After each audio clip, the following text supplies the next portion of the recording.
In one of Chicago's most peaceful apartment complexes, there lived a man for 15 years. His name was Robert Mitchell, but everyone just called him Mr. Bob. He was 65 years old, quiet, humble. Every morning at the same time, he'd take out his trash, give his neighbors a polite smile and say, "Good morning," then disappear. No one knew what he did for work. No one questioned his past. He was just there. Always had been. But sometimes the most ordinary-looking people aren't ordinary at all. Sometimes they have secrets they've kept for 15 years. And sometimes those secrets save lives. Today I'm going to tell you the story of how a quiet neighbor became a hero. The story of a man who was forced to reveal his true face in the middle of a terror attack. Welcome to One Human, One Story. Before we begin this powerful story of hidden courage and silent strength, tell me in the comments which city you're watching from today. And if you believe stories like this deserve to be remembered, hit that subscribe button and help us keep these voices alive. Cedar Grove Apartments was one of the safest places in Chicago's Lincoln Park neighborhood. Built in 1987, it was a 3-story brick building with 24 units, nestled between a small park and a quiet residential street lined with old oak trees. The building had character. High ceilings, hardwood floors, and large windows that let in plenty of natural light. No security cameras, because they'd never needed them. Crime was rare here. Everyone knew each other, or so they thought. The building had a rhythm to it. Every morning at 6 a.m., Mrs. Patterson from 1A would start her coffee maker. You could hear the gentle gurgling through the thin walls. By 6:15, Mr. Rodriguez from 2C would begin his morning stretches on his balcony, the wooden boards creaking softly under his feet. At exactly 6:30, the sound of a shower would come from 3B, Mr. Bob's apartment. Mr. Bob lived alone in apartment 3B on the 3rd floor, the corner unit with the best view of the street. His apartment was sparse but clean. Minimal furniture, a worn leather armchair positioned perfectly to see both the street and the building's entrance, a small dining table with one chair, a bed that looked like it had been made with military precision every single day for 15 years. The walls were bare except for one small, faded photograph that none of his neighbors had ever seen clearly. Every morning, his routine was identical. He'd wake up at 6:30 a.m., no alarm clock needed. His internal clock was more reliable than any timepiece. He'd brew exactly 2 cups of coffee in a dented metal percolator that looked older than some of his neighbors, drink 1 cup black while reading the Chicago Tribune from front to back, then pour the 2nd cup into a thermos that never left his side. He'd shower for exactly 7 minutes, dress in the same type of clothes, worn jeans, flannel shirt, brown boots that had seen better days but were meticulously maintained. Then came the daily routine that his neighbors had grown accustomed to. He'd take out his trash, always in the same bag, always tied with the same precise knot, always placed in the exact same spot by the dumpster. Never early, never late. The consistency was almost mechanical, yet somehow comforting to the other residents. His neighbors described him as the perfect tenant, though none of them could put their finger on why he seemed so different from everyone else. Sarah Chen was a 28-year-old corporate lawyer living in 2A, a corner apartment that mirrored Mr. Bob's but on the 2nd floor. She'd moved in 3 years ago, fresh out of Northwestern law, ambitious and driven.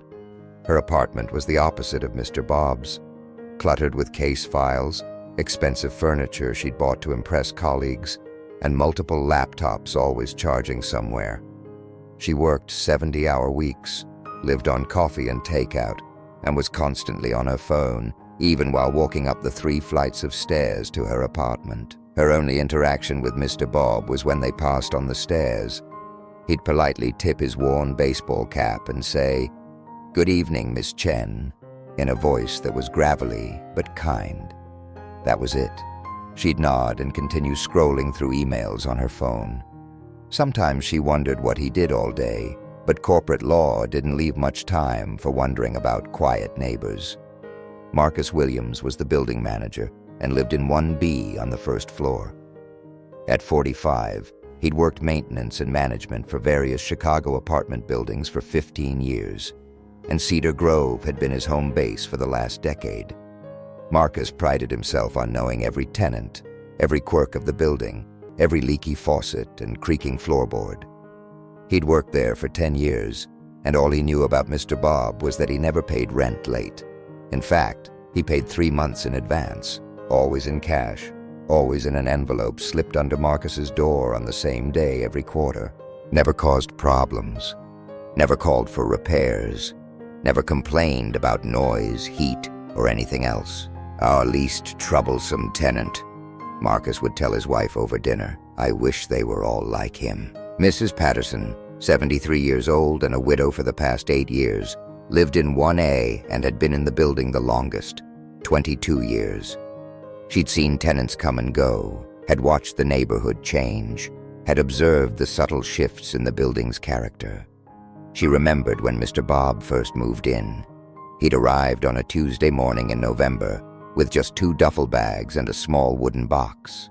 No furniture truck, no friends helping, just him, carrying those bags up 3 flights of stairs like they weighed nothing, even though she could tell they were heavy by the way his shoulders tensed. Dave and Emma Martinez were newlyweds in their late 20s, living in 2B. They'd been in the building for 2 years and treated it like a temporary stop before buying their first house. Dave worked in tech, Emma was a graphic designer, and they were the type of couple who hosted small dinner parties and knew everyone's business, except Mr. Bob's.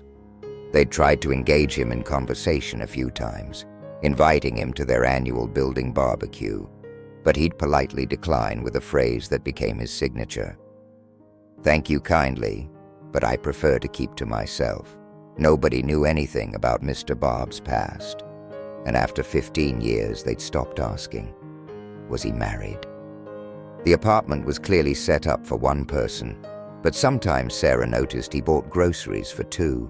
She'd see him at the corner market with a cart that seemed too full for a man living alone. Did he have children?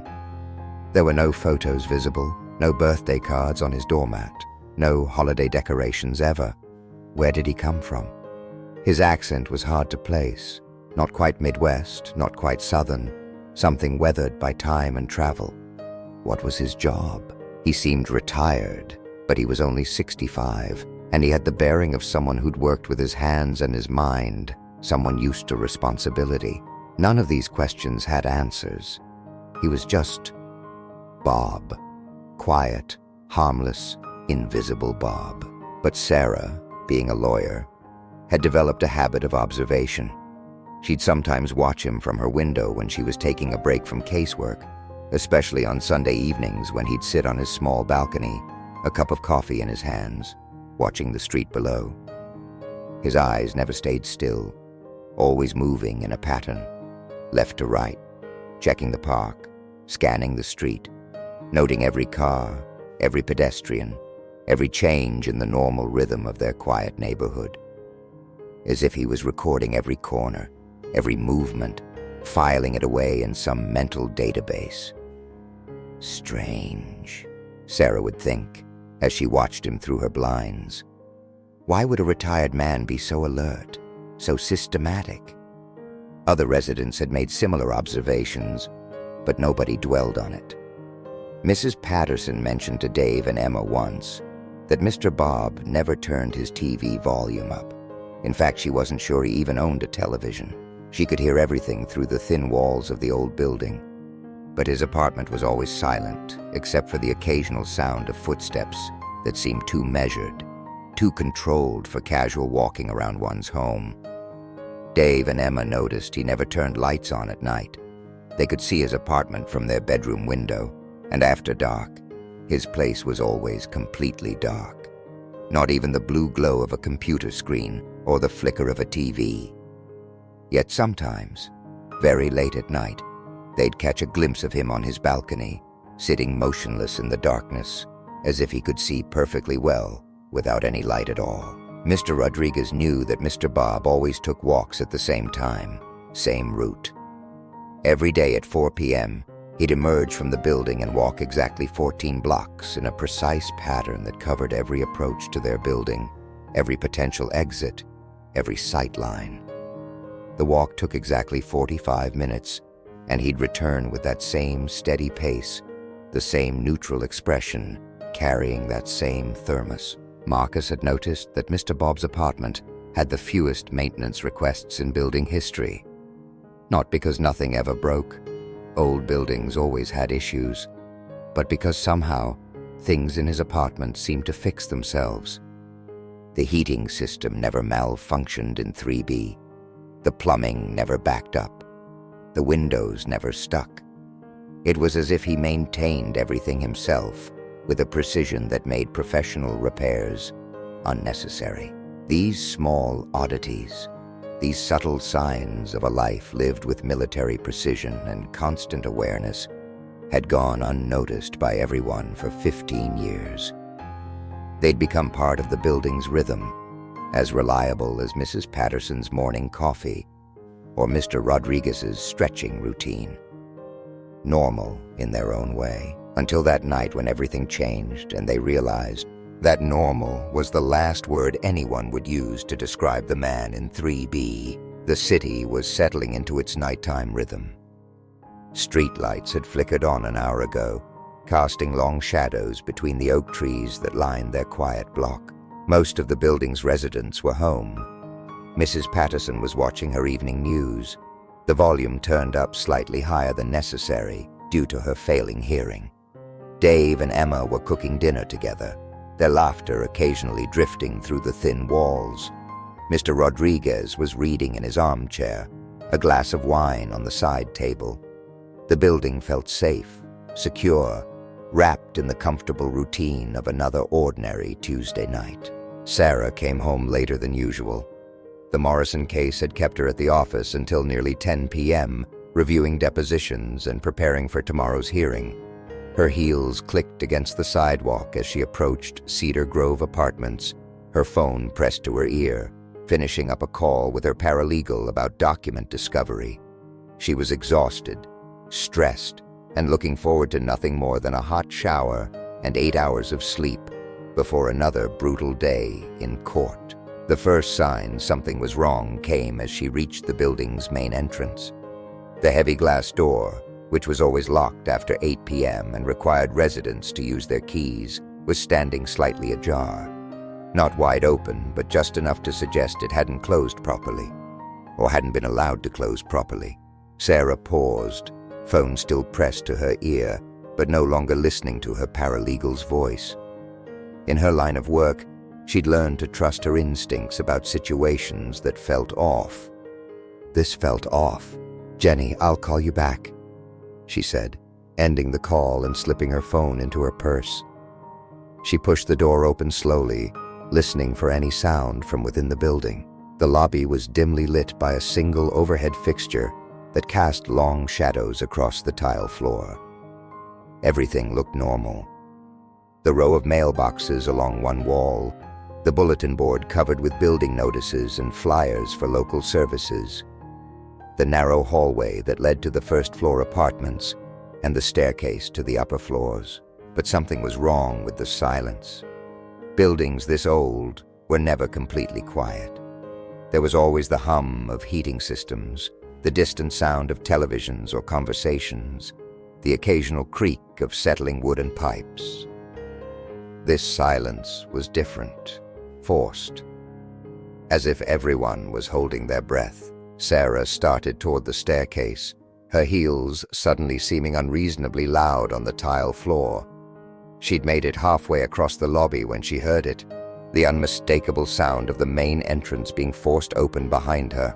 Not a key in the lock, not the careful opening of a resident coming home late. Someone was forcing their way in, metal scraping against metal, multiple footsteps, heavy and urgent, the sound of equipment. She couldn't identify what kind, but it was metallic, purposeful, dangerous. Her first instinct was to call out, to assume it was a maintenance emergency or confused delivery person. But her legal training had taught her to assess situations quickly, and every instinct she had was screaming that this was wrong. This was dangerous. She turned around slowly, and what she saw made her blood freeze. 3 men, all dressed in dark clothing, all carrying what looked like military equipment. Not police. She knew what police looked like, had worked with them countless times. These men moved differently. One of them was carrying what she was terrified to realize was an assault rifle. Another had a large duffel bag that clinked when he set it down. The third was pulling out what looked like zip ties. They hadn't seen her yet. She was partially hidden in the shadows near the staircase, but that wouldn't last long. "Everyone on the ground! Move and we'll kill you!" The voice came from the man with the rifle, loud enough to carry throughout the building. "This building is under our control. Collect the phones, all of them." The second man was already moving toward the first-floor apartments, his boots echoing in the narrow hallway. "We've got 15 minutes before the next patrol passes. Make it count." The third man was clearly the leader, his voice calmer, but somehow more terrifying because of it. Sarah's legs felt like water. Her heart was beating so hard she was sure they could hear it. Her hands were shaking so violently she could barely grip her keys. This was terror. Real, immediate, life-threatening terror. Not the kind she'd read about in case files or seen in movies. The kind where you realize that your life and the lives of everyone you care about are in the hands of people who have made it clear they're willing to kill. She tried to move toward the staircase, to get upstairs and call for help, but her body wasn't responding to her brain's commands. She was frozen, watching as the 3 men spread out with a coordination that suggested military training. They weren't random criminals who'd chosen this building at random. This was planned, organized, professional. Just then, from somewhere above her, a voice cut through her panic. Calm, controlled, completely different from the chaos unfolding in the lobby. "Miss Chen." She looked up and saw Mr. Bob at the top of the staircase, looking down at her. But this wasn't the Mr. Bob she'd passed on the stairs hundreds of times over the past 3 years. His posture was different, straight, alert, commanding. His eyes were different, focused, calculating, alive with an intensity she'd never seen before. Everything about him was different. And in his right hand, held with the casual familiarity of someone who'd carried such weapons thousands of times before, was a gun. Where had that gun come from? How had quiet, harmless Mr. Bob acquired a weapon? And why did he hold it like he knew exactly how to use it? "Go into your apartment," he said, his voice barely above a whisper, but carrying with absolute authority. "Lock the door, move to the interior bathroom, get in the bathtub and stay down. Do not come out until I tell you it's safe." "Understood?" Sarah could only nod, her voice completely gone. "How many?" Mr. Bob asked, his eyes already scanning the lobby below, assessing the situation with what looked like professional expertise. What do you mean?" she managed to whisper, downstairs. "How many hostiles?" "Based on what you saw and heard." Hostiles? Who used words like hostiles unless they'd been trained to think in military terms? Sarah's brain was struggling to process what was happening. I saw three men. They have guns. Big ones." Mr. Bob nodded once, as if this information was being filed away in some tactical database in his mind. "Equipment? What? Did you see any equipment? Bags, devices, anything that looked like explosives or communications gear?" How did he know to ask these questions? How did he know the right words, the right priorities, the right way to gather intelligence about an active threat? One had a big bag. It made noise when he set it down, like metal things inside. Mr. Bob's expression didn't change, but something in his eyes suggested this was important information. "Good. Now go. Lock your door. Stay in the bathroom until I come for you. And Miss Chen," he looked directly at her, and in that look she saw something that was both reassuring and terrifying. "Whatever you hear, Whatever happens, do not come out. Do not try to help. Do not call police until this is over. Understood? She nodded again, finally able to move, and started up the stairs as quietly as possible. But she stopped on the landing and looked back. What are you going to do? Mr. Bob was already moving, descending the stairs with a fluid, silent precision that belonged in action movies, not in the mundane reality of Cedar Grove apartments.